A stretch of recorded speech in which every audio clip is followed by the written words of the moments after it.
Good morning. I have scored this great computer from the dumpster.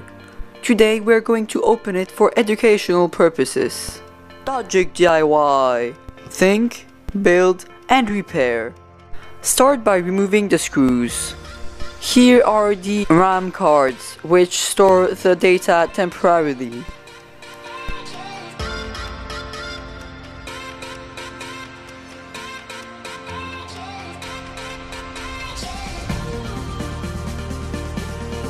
I am now opening the DVD player, which contains a motor, a laser diode, and neodymium magnets.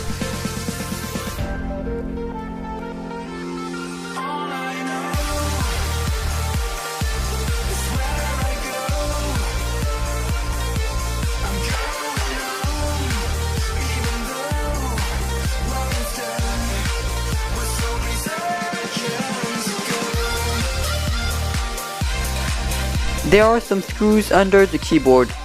I used a lot of hand force in order to remove the keys.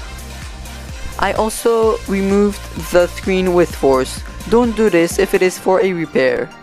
Then we have access to the speakers, where I also scavenged the neodymium magnets, which are larger. I have found two small microphones.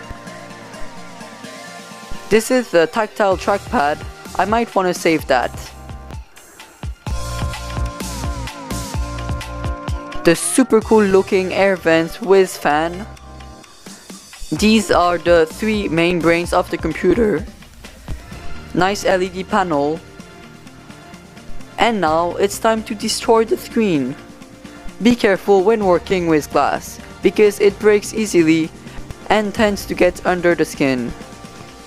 I saved the webcam. Well, that's it. Here is a brief recap.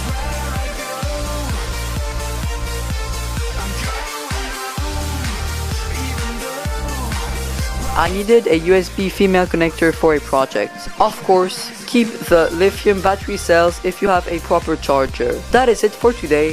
Thank you for watching, and I will see you next time.